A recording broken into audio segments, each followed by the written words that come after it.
Gaslighting can be an extremely sneaky and harmful form of emotional abuse and manipulation.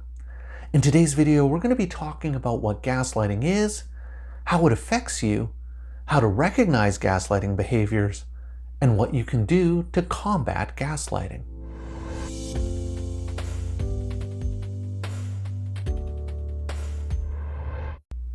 Hi everyone. Many people have heard about the term gaslighting, and oftentimes the term is used in not so appropriate ways. Today's video is all about developing a deeper and more comprehensive understanding of gaslighting, including how it affects you, how you can recognize it, and what you can do to stop it. But before we get into that, just a couple of disclaimers to go over. I'm a registered psychologist in the province of British Columbia, Canada, and this video is for informational purposes only. It is not intended as a substitute or replacement for advice from your doctor or mental health professional. Now, with those things out of the way, let's start talking about gaslighting. Now, this video is a compilation video, putting together 3 previous videos that I've made on the topic of gaslighting.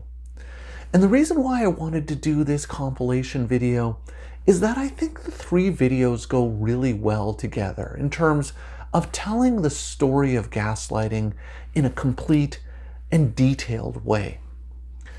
So you can think of this video as consisting of 3 main chapters. The first chapter talks about what gaslighting is and the psychological and emotional impact that gaslighting can have on a person. The second chapter identifies the various signs and behaviors of gaslighting and how you can identify when someone is gaslighting you. And the third and final chapter discusses ways of coping with gaslighting and how to minimize the damage or escape from a gaslighting relationship. So with that context, I think the 3 chapters work well together to tell a complete story of gaslighting. I hope you'll find the information helpful and relevant, and with that being said, let's start with talking about the definition of gaslighting.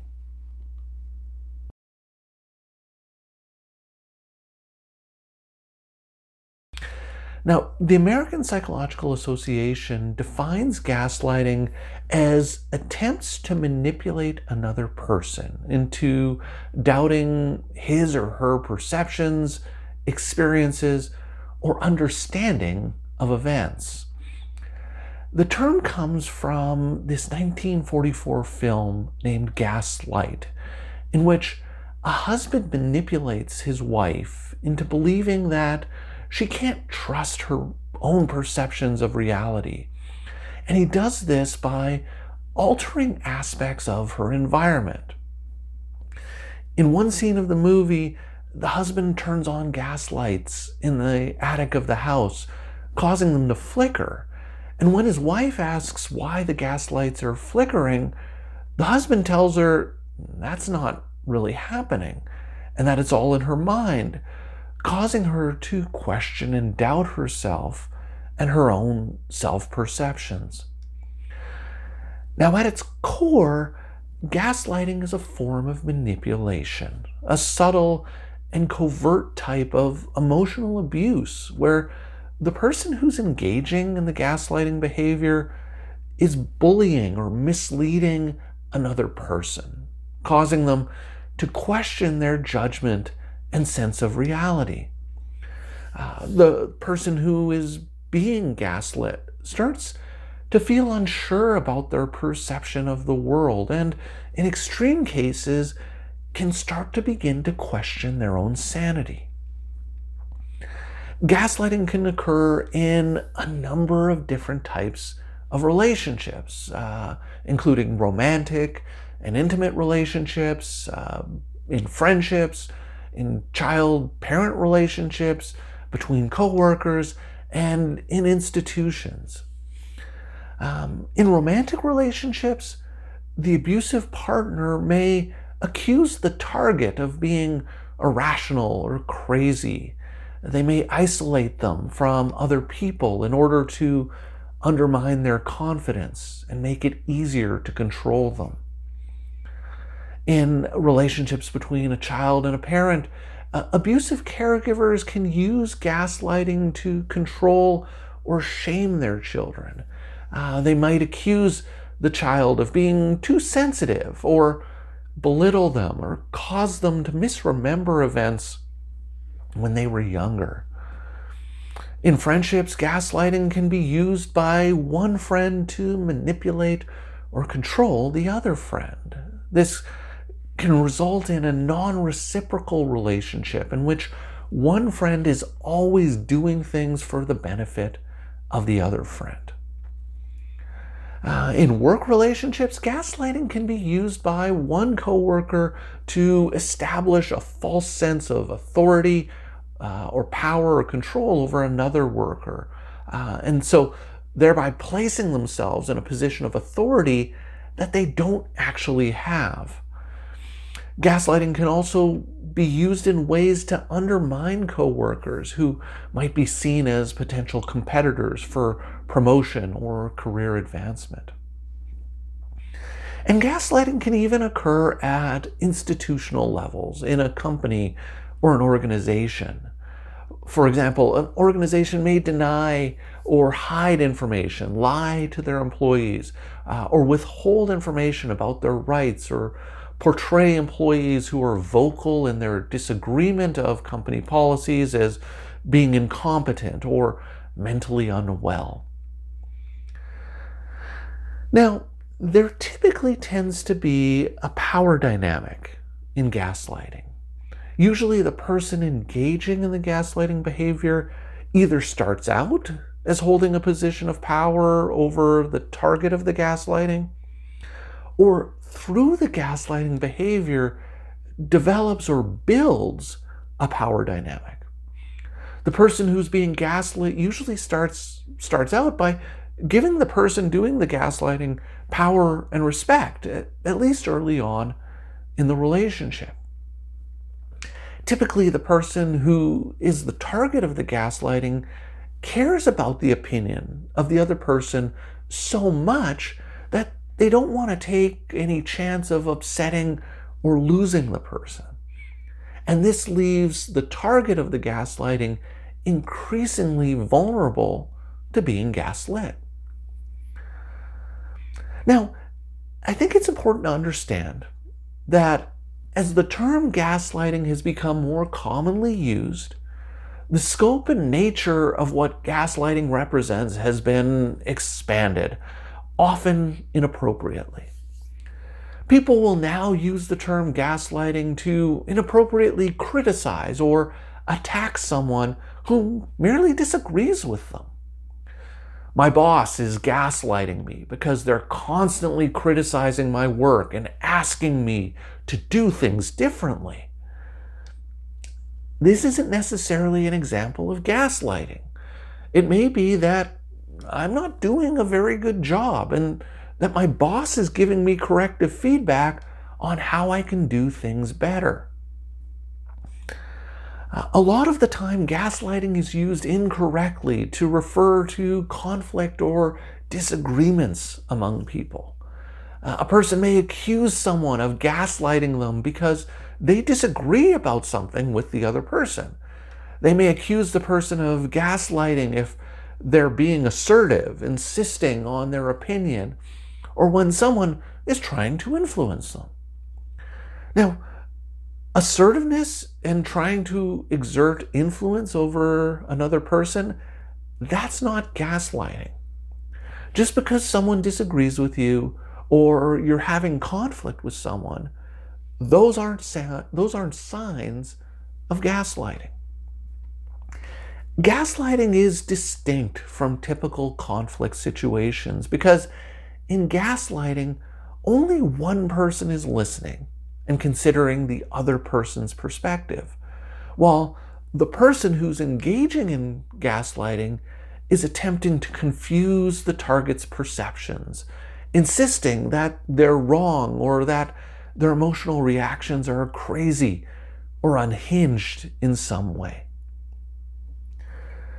So, with that background, understanding of what gaslighting is and what it isn't, how do you know if you're being gaslit?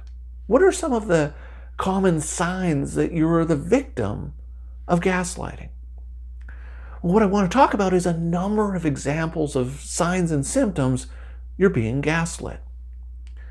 So one is that you're constantly second guessing yourself. You question your judgment and your perceptions, and you become fearful of talking about how you feel. You may perceive that sharing your opinion usually results in you feeling worse or triggering an argument, so you don't say anything at all. You may wonder if your recollection of events is accurate. You question your memory and you stop telling people things that have happened because you're afraid that you misremembered them.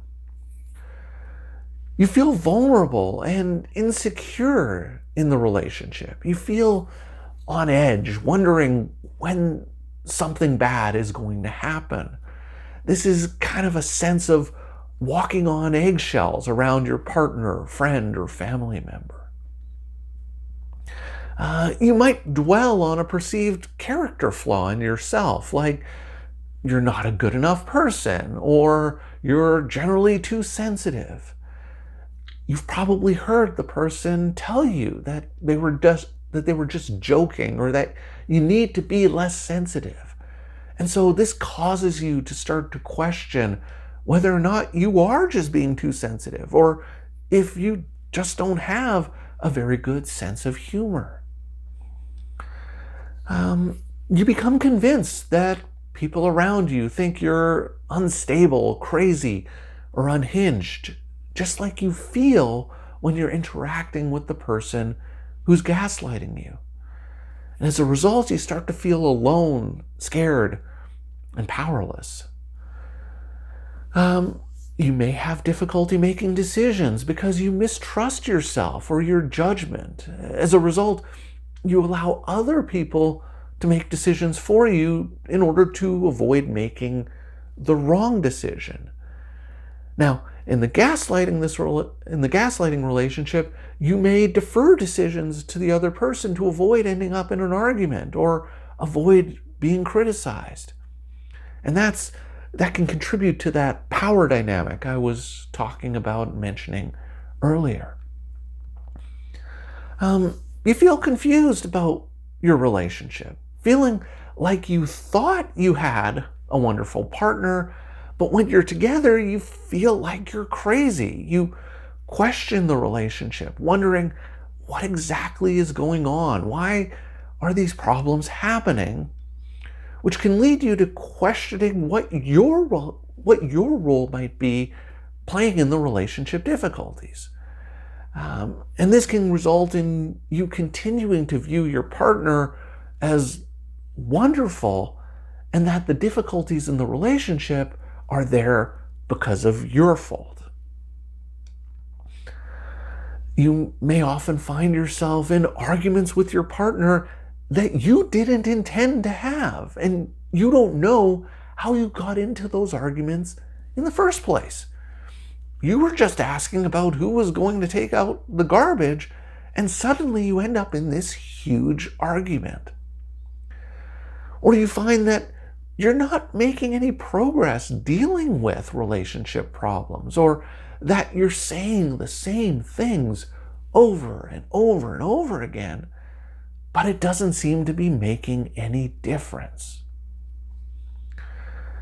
You might feel unclear and confused about who you are, your thoughts, your feelings, your beliefs. You might question if maybe you're actually the person who you feel like when you're around the person who's gaslighting you. You question if you are wrong, if you are inadequate or crazy, and you may find yourself saying these things to yourself. You're always apologizing for something. You find yourself apologizing or feeling the need to apologize all the time. You apologize for the things that you do. You apologize for who you are. And this can generalize beyond the interactions with the person who's gaslighting you. And it can spread into other interactions and other relationships, which which can have a negative impact on your self-confidence and potentially how other people view you. You assume that you're always letting everyone down and you're constantly apologetic for it. And related to this, you might feel inadequate much of the time. You never feel like you're good enough, as you constantly feel like you're failing to meet the expectations of the person who's gaslighting you. You might develop unrealistic and perfectionistic standards, perceiving that if you were better, or if you just did things better, you wouldn't be having the difficulties that you're having with the person who's gaslighting you. You find yourself frequently making excuses for your partner's behavior. It can be difficult to recognize if your partner is manipulating you or if you're being gaslit. That's one of the challenges, because gaslighting leads to such uncertainty and confusion as to what's going on. And therefore, you might find yourself making excuses for your partner's behavior. They're just experiencing a lot of stress at work right now. They didn't sleep well last night. They're just going through a difficult time. Those types of things. And as a result, you dismiss the gaslighting behavior, explaining it away as due to situational factors for your partner, rather than anything that they're intending to do. You find yourself generally unhappy in your life, but you don't really have a clear sense of why. As I noted earlier, gaslighting is associated with such confusion and uncertainty as to what is real and what's actually going on. Additionally, gaslighting usually occurs in important and meaningful relationships in your life. And so therefore, the combination of challenges in these important relationships and confusion as to what's even going on can contribute to you feeling discouraged, sad, or helpless. And finally, you have a feeling that something is wrong, but you just don't know what it is. You might have a sense of impending doom, like something bad is always about to happen. You may feel threatened or on edge and don't really know why, like there's this dark cloud over you or this sword of Damocles hanging over you all the time, and that something bad is going to happen. Now the thing is, a lot of these symptoms that I've talked about can also occur with anxiety disorders or depression, or when a person is experiencing low self-esteem. The key difference, though, is that with gaslighting, there's another person who's actively engaged in trying to make you feel this way, trying to make you second guess what you know or believe to be true. So if you find that you're not experiencing the symptoms or difficulties with other people in your life, but only in that specific relationship, then it's probably a good sign that you're being gaslit and not that it's a more general problem with you.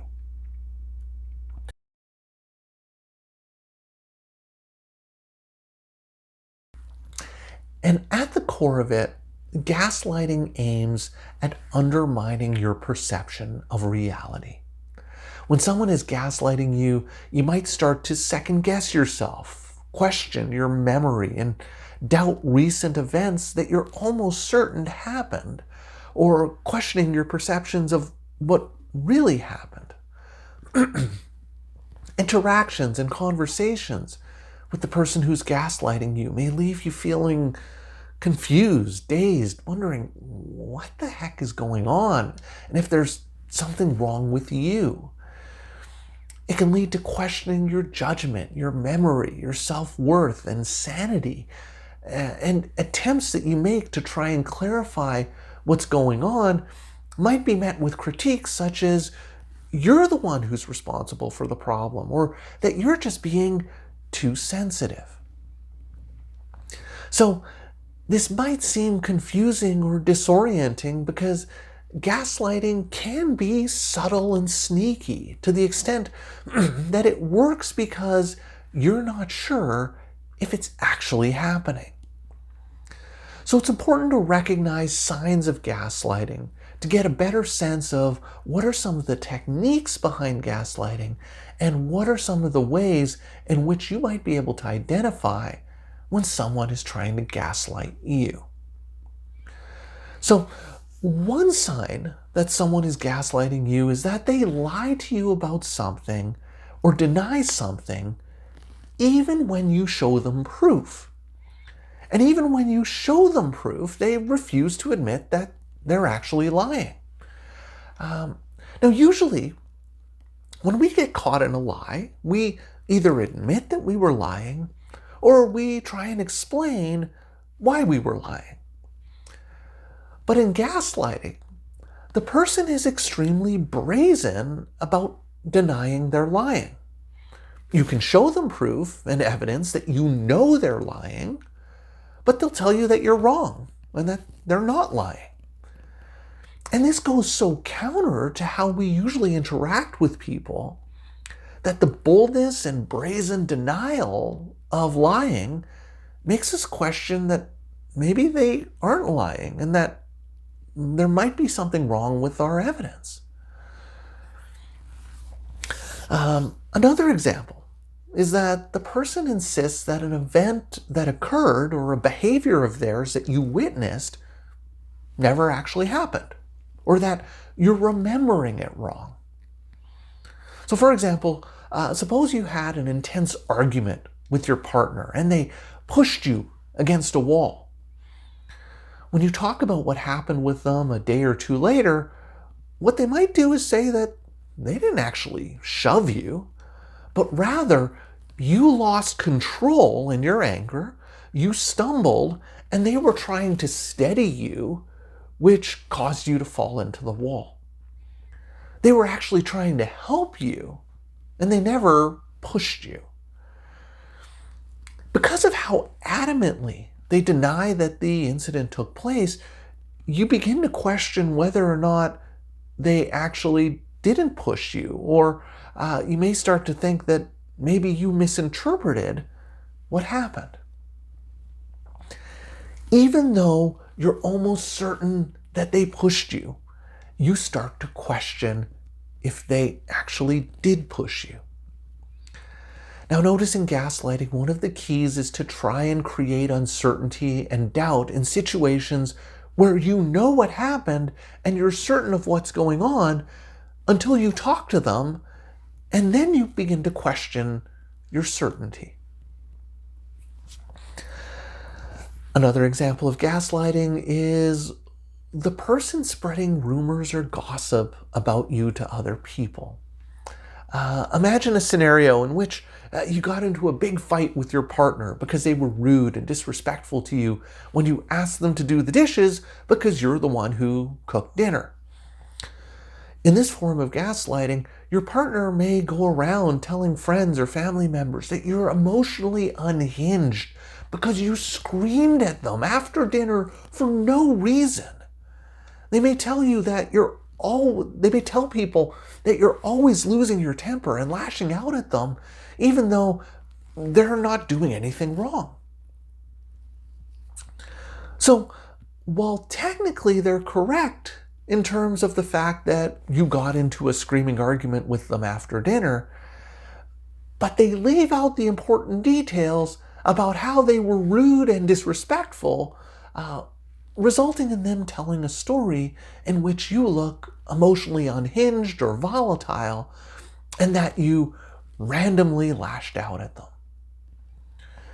Now, an associated tactic with this is that someone who's gaslighting you might tell you that other people have said negative things about you, And these other people may have never said anything bad about you, but the person who's gaslighting you tries to get you to believe that they're spreading rumors about you and they've said these bad things about you. An extremely frustrating example of gaslighting is when the individual tells you that you're overreacting when you call them out on their behavior. You challenge their manipulation. You point out things that they've lied about. You emphasize how challenging their behavior is.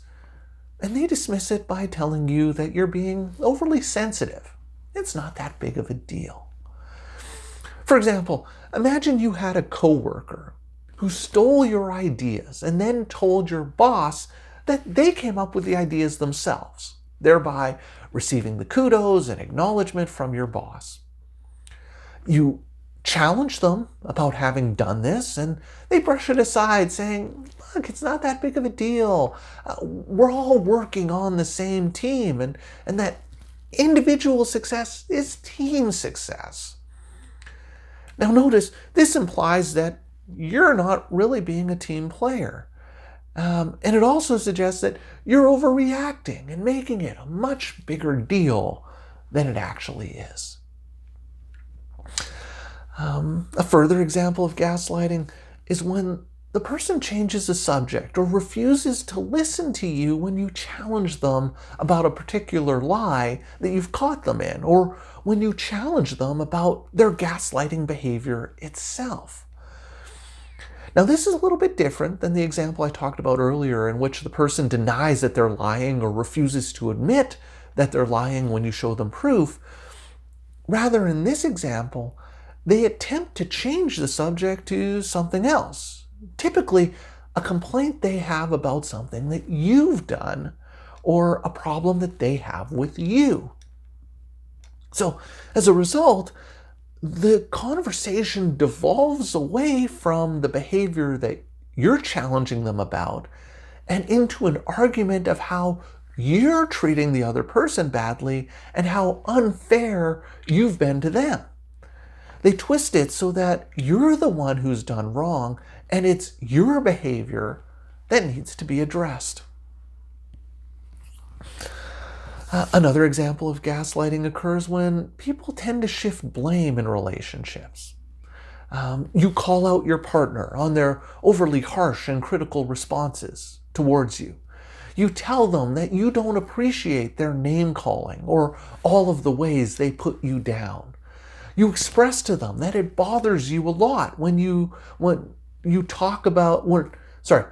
express to them that it bothers you a lot when they talk about how much more attractive someone else is than you are.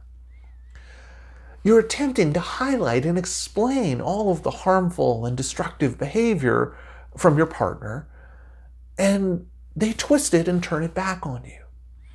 They tell you that if you just acted differently, they wouldn't treat you like this.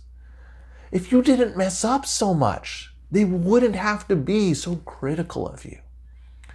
If you weren't so messy, they wouldn't have to call you a slob. If you took better care of yourself, then maybe they wouldn't find people more attractive than you. Maybe they would find you just as attractive as they find other people.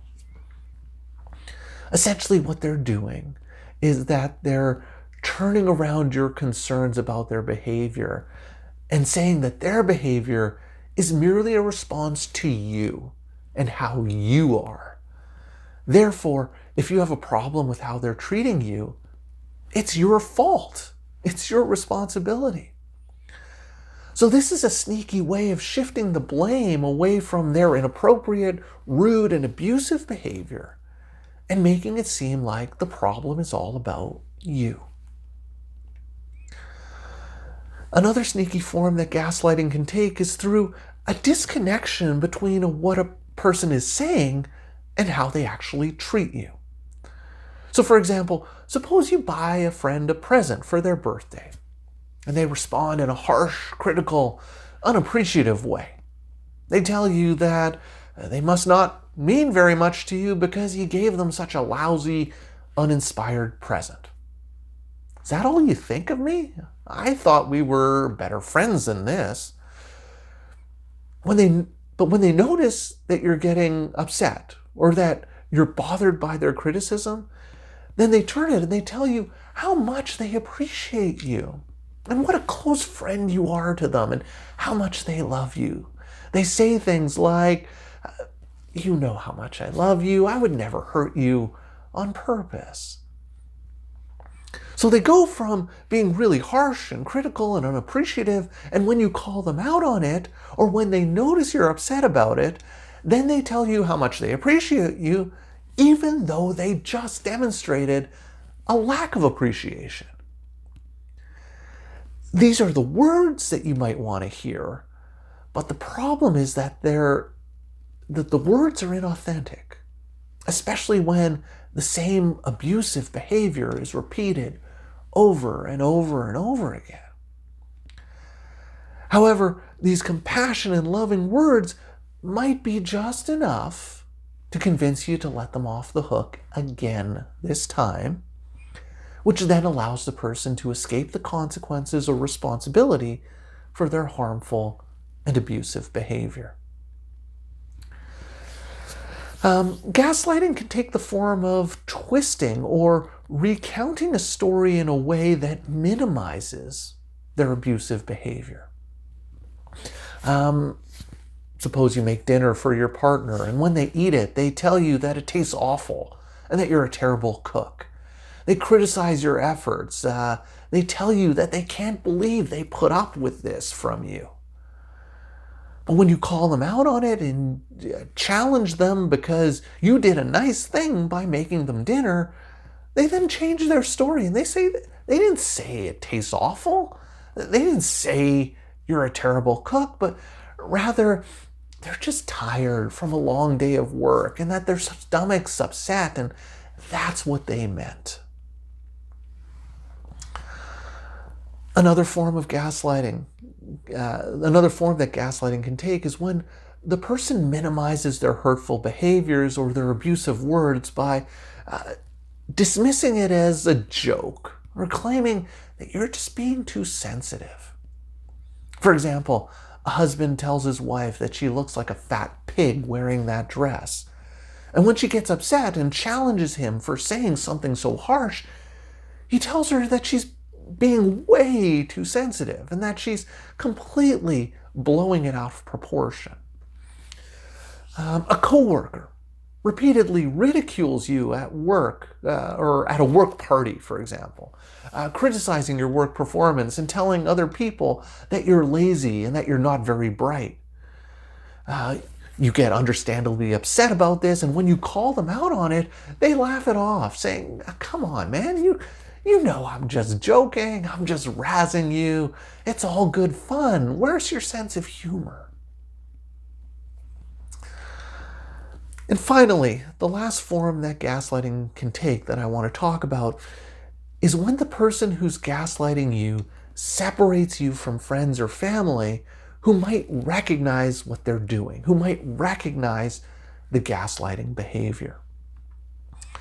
In intimate relationships, this may take the form of one partner isolating the other partner from their friends or family, shrinking their social support network, and aiming to limit how much contact they have with people outside of the gaslighting partner's circle. So the person who's being gaslit has fewer close people that they can talk to about what's happening to help get some clarity or a more realistic perspective, and they end up alone trying to figure out what exactly is going on. This effort serves to isolate you from people who can give you a different, more reasoned perspective, and you're left on your own to try and figure out what's going on as you feel completely confused and lost.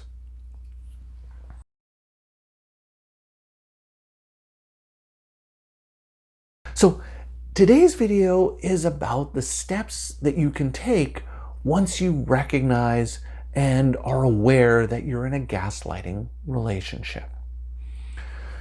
And that's the very first step. It's identifying that you're in a gaslighting relationship. And this can be much easier said than done, as gaslighting is all about creating confusion, uncertainty, and having you doubt yourself. This is why it's so important to be aware of some of the signs and symptoms that you might experience from gaslighting and how you can spot gaslighting behavior in other people. Another thing you can do is to save the evidence of your interactions with the person who's gaslighting you. Like I mentioned earlier, gaslighting can cause you to question yourself and question what actually happened. Therefore, it can be really important to preserve evidence of your experiences and interactions as a way of clarifying what happened, rather than having to rely on potentially confused or uncertain memories of the interactions. So things like keeping a journal of what's going on in your interactions with the person, saving text messages that they've sent you, keeping emails. By doing these things, you can look back on this evidence and remind yourself about what actually happened. This can help reduce some of the doubt and self-questioning that can often arise from gaslighting. It can be really important to distance yourself from what's going on. And what I mean by this is to try and take a step back from the intense emotions that are being triggered by the gaslighting. One of the simplest ways of doing this is to physically leave the situation. You might find yourself in an argument with the person who's gaslighting you and feel really confused as to what's actually going on and how you even ended up in this fight. Therefore, by physically removing yourself from the situation, you get away from the argument, and it gives you an opportunity to reflect on what actually happened without the gaslighter there challenging what you're saying and what you're thinking. Removing yourself physically from the situation can also help distract yourself and help you think about something completely unrelated to the interactions with the person, as a bit of a mental break from the abuse. Another way of distancing yourself from the gaslighting relationship is to imagine yourself not being in the relationship, or what it would look like if you withdrew from the relationship, if you started putting more distance between you and the other person. Now, this might cause you to feel some anxiety, as you may have some important and deep connections with the other person. As human beings, it's almost like we're pre-programmed to focus on fear of loss and what we could potentially lose if we ended the relationship. However, it's important to remember that this is an abusive relationship dynamic. And so there can be a lot of value in changing that dynamic. But imagining yourself distancing from the other person might lead you to seeing some of the positives and benefits of pulling back from the relationship. Think about how you might feel withdrawing yourself from the relationship, how your life would look different, and some of the positives that this might have on how you feel. Related to this, it's important to acknowledge what you're feeling and to give yourself permission to feel how you feel. Don't beat yourself up for feeling confused, conflicted, or ambivalent about the relationship. You may find yourself one day thinking about how much you value and care about this person, but then they do something and it frustrates the heck out of you because they've completely undermined you or criticized you or made you feel lesser than. And so you might find yourself getting upset with yourself as to why you can't figure out how you actually feel about this person. The messing with your head is a part of the gaslighting behavior, and being confused or uncertain about the relationship doesn't necessarily mean that you're the one who screwed up or that you're the one who can't get it together. Associated with this, it's really important to focus on being compassionate with yourself. Now, I know it can be hard to be compassionate with yourself even at the best of times. A lot of people often struggle with self-compassion as we tend to be our own worst critics. But this self-compassion is even harder when you're in a gaslighting relationship and you're questioning your own judgment and reality. So it becomes really important to focus on not beating yourself up for being in the situation that you're in. Remind yourself that the gaslighting behavior wasn't your fault. There's nothing you could or should have done differently to avoid being gaslit. You're not the perpetrator. You're not the instigator. It's the gaslighting that is attempting to control and manipulate you, and that's not your fault. It's really important to remind yourself of that because it can be really easy to turn on yourself when you're being gaslit. One critically important step you can take is to seek out support and input and outside perspective from people you trust and who care about you. One of the things that gaslighting aims to do is to separate you from your supports and separate you from the people who care about you. So it becomes really important that you talk with friends or family members about what you're going through. Let them know what's going on and ensure that you're keeping in touch with them so that you're not being isolated from the people who really care about you.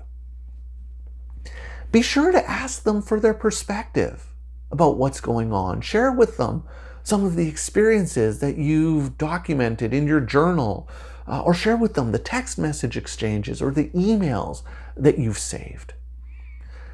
Ask them for a reality check on your behavior and the other person's behavior.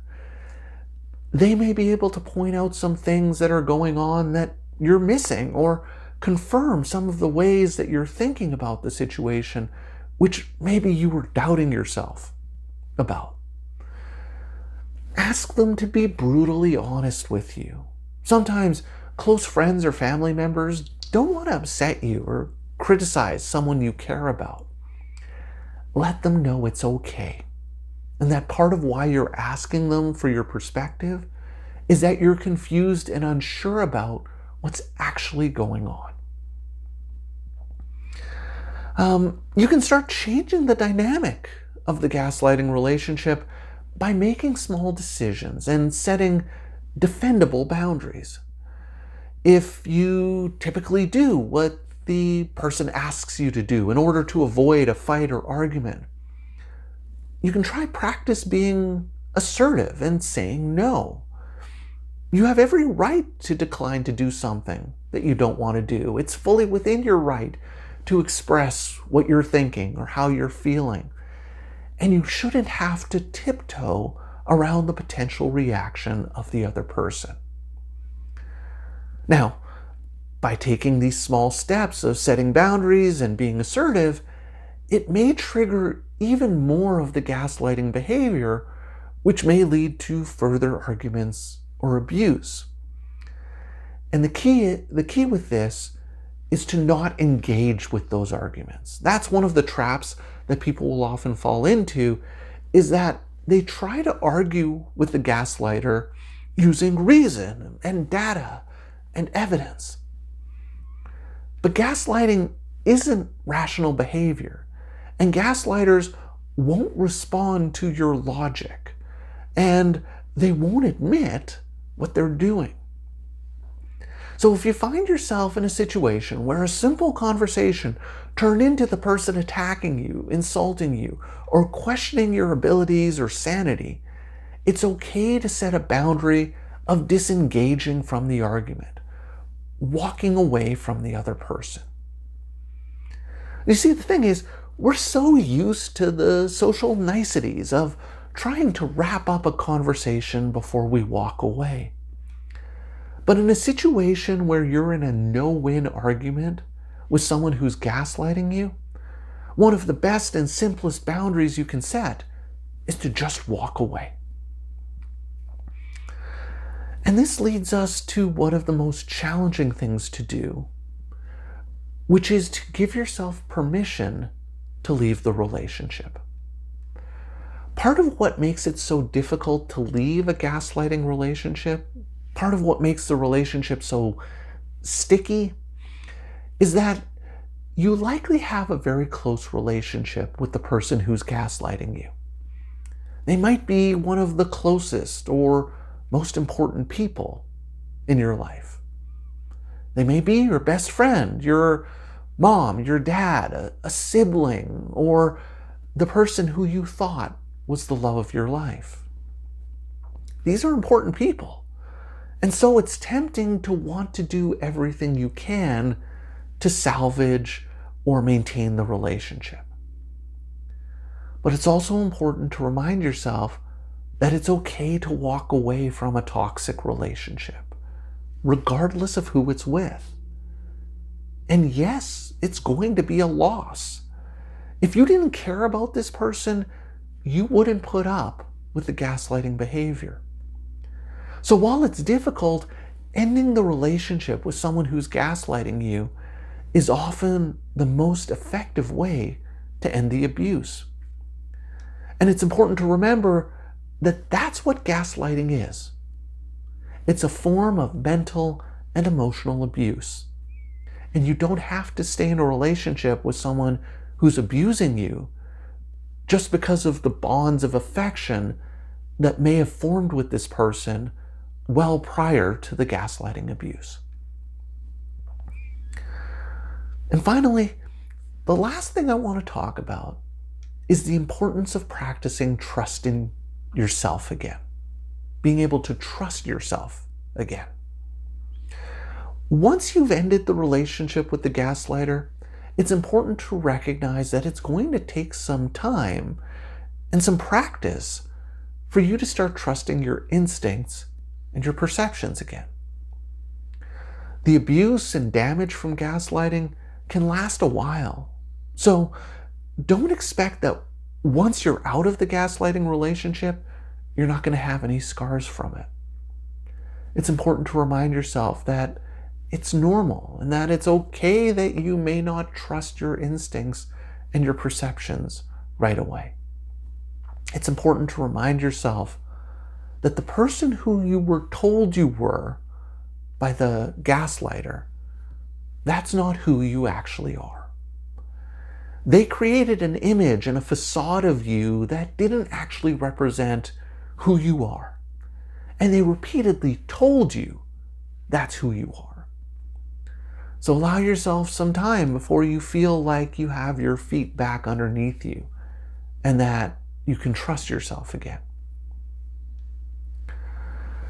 So those are 10 ways that you can combat and work towards changing and escaping a gaslighting relationship. And I want to emphasize that these things can be really difficult to do because of just how challenging and damaging gaslighting is. But if you're able to use some of these tips and tools, they can hopefully help you get out of an abusive gaslighting relationship. So there you have it. Almost everything you've ever wanted to know about gaslighting.